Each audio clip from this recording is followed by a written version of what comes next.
Welcome to Saints in the Parish. Join us each week as we reflect on one particular aspect of Catholic teaching and spiritual life.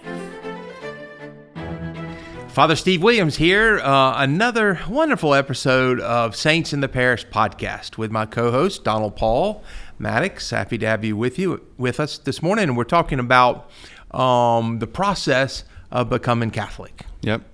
So if you're watching this, and which if you are, it's probably because you've clicked on the video for the title, but why do you want to become Catholic? And then if you do become Catholic and you make that choice, what is it like? You know, do you just jump right in, or is there a process? And spoiler alert, to the end of the video, there is a process, very laid out process for that. So that's what we're going to talk about today. So with Father Steve, how long have you been a priest now? 34 years. So 35 years of experience doing this process, bringing people in. I teach RCIA. I've done that for a number of years. So that's the kind of the perspective we're coming from. So we want to just give you some tips if you're thinking about coming into the church, or if maybe you're in the process already, or if you are watching this and you know somebody who you think would benefit from this process, this is for you. So happy to be here, ready to get started. I'm probably going to say that every one of you knows someone that you think might enjoy becoming Catholic. So we're talking about this, so you'll understand a little bit. So if you ask them to consider it, you'll know some information about, what they're going to be going through. And so we want you, this is the season, the fall is the season that all of the parishes are starting this process. So take an opportunity to, invite someone. Like Donald Paul mentioned, I've been doing RCA for many, many, many years. And I've taken the opportunity to ask everyone along the way, well, what was it that led you here? What was it that led you here? Was it some article that you saw in a news circular? Was it something on social media? Most of the time, that's not what led the people there. It was an invitation by another person. So it was an invitation. So let's make an effort to invite some people to join us. And so today we're going to go through what now it's called OCIA, Order of Christian Initiation for Adults. That's the official title of the process in all of your parishes. And so we're going to go through it a little bit. You'll have an understanding of that. Off the bat, I think usually the first class I teach in RCIA, they just assign me stuff to teach. I usually teach 4 or 5 classes throughout the year. Usually the first class, which is like the first time I get to meet everybody in there, I usually say the same thing every time, which is I have a lot of respect for people that are in this process, because myself, you, a majority of Catholics grew up Catholic. So you're you kind of get gently brought into the faith as you're growing up. Baptized as an infant. Exactly.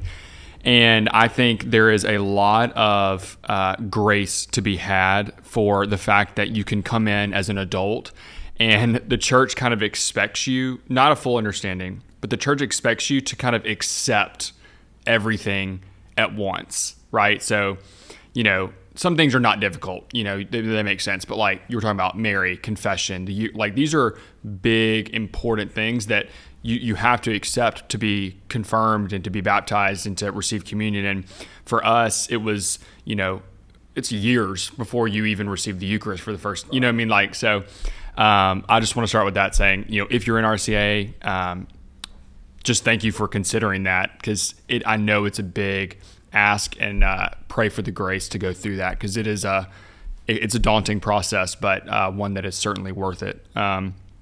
Okay, so we're just going to go through, there's 4 stages of the process, and each of them kind of take a different period, and we can talk about each of those stages. So the 4 stages are inquiry, which is called the pre-catechumenate. The second one is the catechumenate. The third is called purification and enlightenment, and the last one is called the stage of mystagogy. So So the first stage is inquiry or pre-catechumenate. And this stage is really the question stage before any commitment is made, right? This is the you're watching YouTube videos, you're talking to people, you're kind of getting interested. Yeah, kind of, what have I got myself into? Mm-hmm. And so the great thing about this is you have to make no commitment at all. This is totally just an inquiry period. You just get to ask questions. And so from September till December, so it's like 3 months long, you can ask questions, and you also get to listen to all the other questions that all the other people that are in this or in your class together, they're asking the same kind of questions. Why do we make the sign of the cross? Can I go to Mass and can I make the sign of the cross? Can I kneel with everybody when everybody else is kneeling? Should I sit or should I kneel? Can I receive communion? When do I get to receive communion? All of those kind of questions are kind of questions that come out in these first couple of months. Now, here, interestingly enough, I've been doing RSAFE again for a long time. And so a lot of times you'll have Catholics in the class with you because at some point you're going to have a sponsor. So there'll be, the candidate or the catechumen, whatever, and we'll explain that a little bit to you in just a second. But you find yourself, then you'll have to have a sponsor so that as you go through the process and you actually get baptized or get confirmed. I tell the Catholics, please, please, please don't ask your questions that you have in your mind. These are Catholics, that have been Catholic their whole life, and they'll have some questions too. I said, there's a lot of other classes that we offer at church for you to ask your questions. But if you ask your questions, you're going to further confuse all of these, we call them neophytes. We call them, young converts to the faith. And we don't want to confuse them. I realize that some of you were taught by sisters in a Catholic school, and they said, that they taught you something, and you didn't completely understand it in the 5th grade, and so now you have a question. Why did they teach that? This is not the place for that. Okay, so restrain yourself as the Catholic that's in the class from asking all of your questions. But at the same time, as a sponsor, which I want to encourage a lot of y'all to become sponsors. So sign up with your parish to join the RCA class and become a sponsor. Any of you can do that. If you're Catholic, go to church, which again, that's what this podcast is for, then you can become a sponsor. We need you. So sign up. You can call the office and say, hey, I'm interested in becoming a sponsor in the OCIA process. And you can go. Now, once you go there, realize that you're going there to help others. You're not going there necessarily for yourself. And that's a difference. Mm-hmm. And that's a very distinct difference. And you really want to help these people. And you can be very helpful because a lot of times they'll even ask you some questions that they won't ask in front of the whole class as their sponsor or whatever. Right. It also has a really interesting, which makes sense. But I think it also helps the faith of the sponsor. Not only are you getting to sit in and in a sense relearn or at least get touched up on all these things that you don't normally hear, but also it's not just a class a week and then going to there's a lot of stuff that's happening. So it has a sense to draw you back into the faith, and there's an impetus on you to be a bit of a leader for the person that you're sponsoring. So that I think that can really help you in your own faith, which is a real grace, I think, of the process that, it's not a 2-month process, it's a 9-month process. Right. So it's a gradual conforming yourself to Christ. And you don't actually make the official sponsor until in December, until the rite of, until a little bit later after the inquiry period. Yeah. So you can, so you can go and you can meet the people and get to know them, but you're very, very helpful because you're kind of walking along the side of these people as they go from wherever they are in their spiritual life to getting a little deeper and to be baptized, be confirmed, and to receive the Eucharist, which are the 3 sacraments of initiation. So that's why, again, the name of the whole process is called Order of Christian Initiation for adults, because they actually have one also for children, Order of Christian Initiation for Children, OCIC. It's a little different, obviously, because children have different questions, and they also have to have the permission of their parents to be involved in that program. Whereas obviously as an adult, you don't have to you can do this on your own. And again, I respect these people immensely. They're faithful people. Many of them have been going to a church in their lives, and they've just come to the realization that the Catholic Church might be for them and might have certain perspectives, certain truths that they would like to at least hear and be challenged to take on in their spiritual life and their spiritual journey with the Lord. I'll also say that at any point that you discern that this is not for you, we've had several people that after 6 months, 7 months, they say, "Father, we just aren't ready." And I'm like, "Okay, I understand." Because we want it to be your faith. Some of the best Catholics in the world at church are people that have gone through RCA more than once, because they just wasn't ready, and then they came back a year later, 2 years later, and then they decided they wanted to really not only put their toe in the water, but just jump in head first and really become faithful Catholics. Yeah, I'm reminded too, before we go to the next stage, of the story in Acts where Philip is walking with the Ethiopian eunuch. I think that's a really nice image of the sponsor and the candidate. Of if you go read in Acts, Philip and this eunuch basically just they go together for an unspecified amount of time. And the eunuch is just asking questions to Philip, and Philip is answering and revealing the scriptures. And at the end, Philip baptizes him. He's come to faith at the end. And I think that's a really nice image to think about. Maybe if you are a sponsor, to read that passage and meditate on that and see how you can incorporate that in your own walk with your with the person that you're sponsoring. So, okay. So the next stage is the stage of the catechumenate. So this is the first stage where you have made a definitive decision. So you've left the pre-catechumenate, and now you go from being simply an inquirer to a catechumen. So you are declaring your or a candidate if you've been baptized. Yes. So we recognize all baptisms. We discussed that in a previous podcast. You can look that up. But so therefore, if you've already been baptized, you can't be a catechumen, because those people are getting baptized. But you become what's called a candidate. So we have candidates and catechumens in the same class, and they're walking on the same journey, and that's perfectly fine. Yes. So so at this stage, this is usually, after Christmas, you're now getting towards, going towards the Lenten season, towards the Easter Vigil.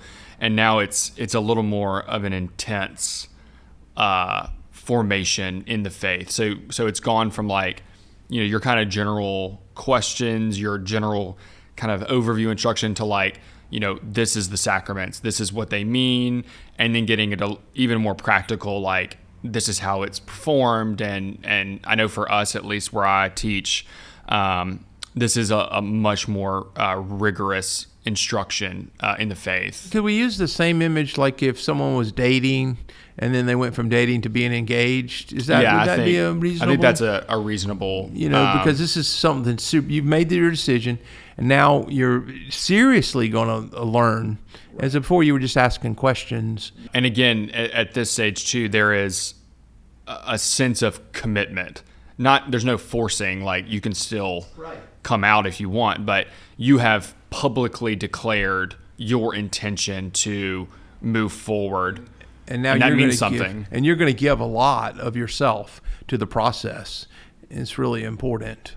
So then after the catechumenate, which again lasts not too long, but a couple months, then you have the last stage before the Easter Vigil, which is the stage of purification and enlightenment, which usually is during the Lenten season. So, 40 days, a couple weeks leading up to it. And this is the final stage, because if you haven't heard or we've been alluding, the Easter Vigil is the culmination where all of the sacraments take place.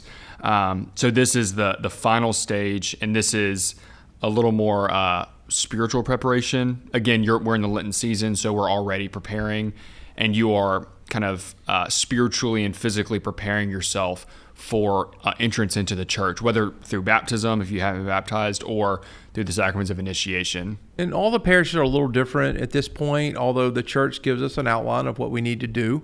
But we kind of ask our people if they'll go to different masses to be introduced to the whole congregation.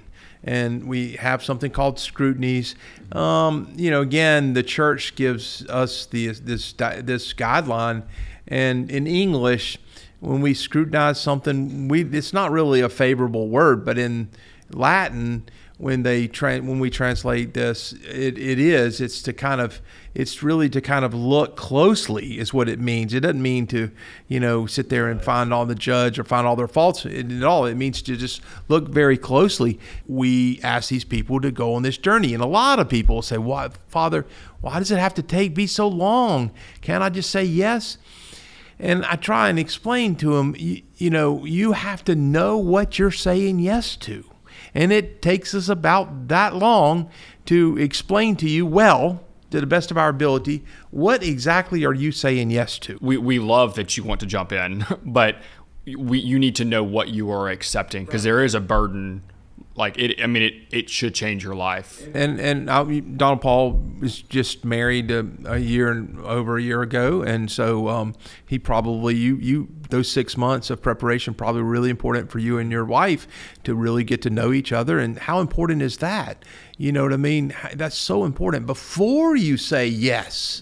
I take you. This is the same thing when you get into the water to be baptized. You are making a statement that you have done the very best you possibly can to prepare yourself. Now, grace is not dependent on the preparation. If it were, a lot of people probably would never get baptized. No. I will say that. Your preparation is not dependent on the grace that you receive in the sacrament. But what it is dependent on is, are you going to be able to live out? I, as a pastor, have a responsibility to make sure that all of these people that are in the RCIA process, that when they come say yes, that they really mean what they say and say what they mean, just as Christ asked us to do in sacred scripture. Again, go back to our previous videos on baptism, but baptism is an objective sacrament. So if you are baptized correctly, which you should be in the Catholic Church, the thing happens. You are baptized. So again, the grace occurs.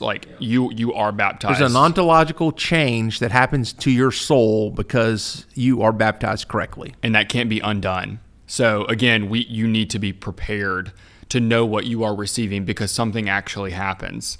So not only the person, but me teaching, you as the pastor have a moral duty to prepare as best as possible the people that are willingly accepting the sacrament, because it does, it has eternal consequence, forever. The souls in heaven have on their soul that they were baptized. The souls that are not in heaven also, if they were baptized, have that on their soul. So it is important. So the last stage is the stage of mystagogy, which is a really fancy word, but basically this is the neophytes. So these are the new Christians after the Easter Vigil. It typically lasts for the 50 days until the Ascension or until Pentecost and the Ascension. And these are basically just further instruction, which again should be for your life. So as we journey through this process, there are a couple of public steps. There's a step called Rite of Acceptance, and that's where you stand up in front of the parish, and the parish welcomes you, and then you're sent. It's also called the Rite of Sending. And when I say rite, it's RITE. Just so you understand, that just means it's a ceremony. You go to the Rite of Election, which is all of the catechumens and candidates go to the cathedral, which is our mother church for the whole diocese, and the archbishop there meets you and greets you, and you actually sign a book at this Rite of Election where you say to you make a public declaration that you're going to do the best you can to allow your heart to be opened, allow your soul to be open to receive as much education, and so that you can be as properly prepared as possible. And it all leads up to the Easter Vigil. Well, the scrutinies, I mentioned the scrutinies earlier, so that takes place in the middle of Lent, and different parishes do them a little bit differently, but again, there's a book that tells us how to do them. And the Easter Vigil. And the Easter Vigil is just really an incredible opportunity. Now, let's think of some practical advice that we might give to either someone who wants to ask someone to become Catholic, or if someone out there is interested in becoming Catholic. What are some practical things that we might ask of them? The one advice I would give to someone who is inquiring or maybe wants to see if they want to begin this process, first of all, is to pray. So not only to pray for the grace, for an open heart, for faith, but also for correct understanding, for an open mind, to be able to, journey along this path, because it is difficult. It's a lot of information. If you're not Catholic, it's difficult. If you're not Christian, it's even more difficult, because you're kind of coming into a whole new worldview.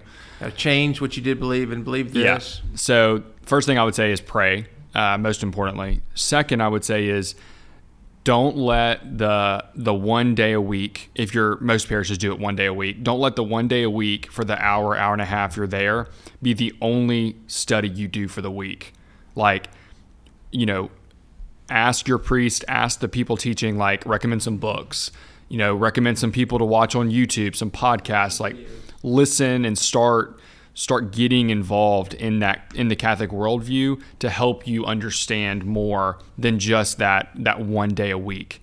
And that's what I would say, because again, praying and getting the grace to be able to go through the process, but also to do your own study. The Lord is going to help you, but the Lord can't just force upon you. You have to do a little bit of effort. And here's a crazy one. You got to have a crazy one. Okay. Unfortunately, very difficult for you just to show up one day at a Catholic church and just go to Mass. I'm sorry. It's just difficult because we do have a liturgy. And so you need a little help to kind of know what to do and what not to do. Once you learn it, it's great. It's really easy. But so I'm going to recommend that you go to the Mass and you find someone that you can sit next to the first time you go to a Catholic Mass, to a Catholic church.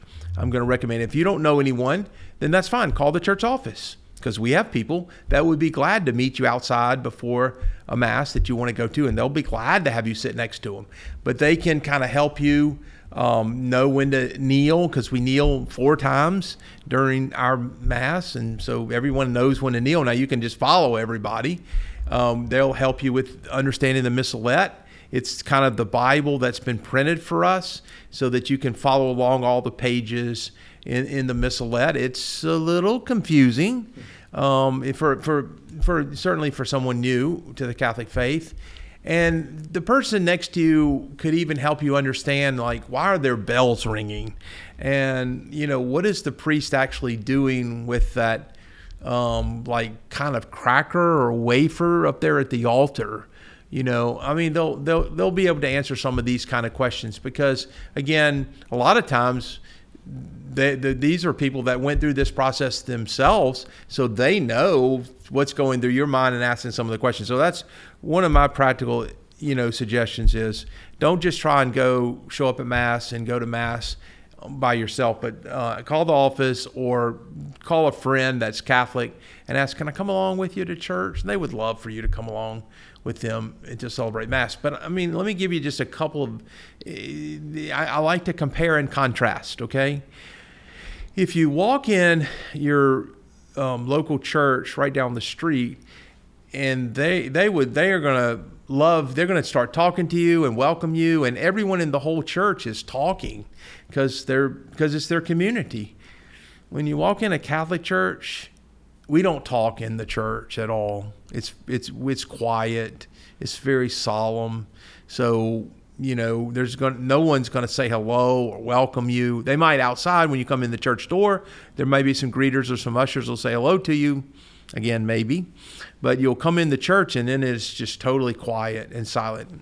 I actually really love that because I'm trying to prepare to celebrate the Mass, but you're also trying to prepare to worship God. And so that sacred time or that quiet time is really important. So people don't talk in our church. And we can explain that even more and more as you go through the RCIA process. And we keep saying RCA and OCIA because we're making that transition. So they just recently changed it, so just excuse us on that because we called it RCA for 50 years almost. Yeah. So now they change it and we call it OCIA. But anyway, those are some great suggestions, Don Paul. It's always good being with you. Thank you so much for all the work you do. If you have any questions or comments, we would love to see them in the bottom. So take an opportunity to subscribe to our YouTube or Instagram. Ask some questions.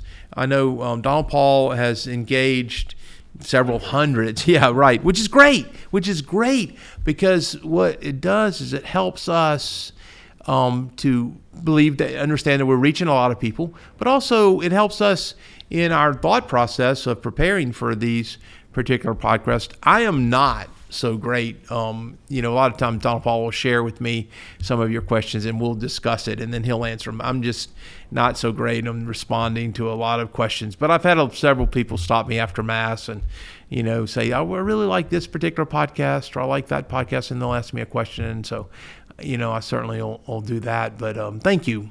I want to just take this opportunity to thank you for being wonderful listeners and being just wonderful Catholics and trying to go just one step deeper in your faith. Isn't that awesome?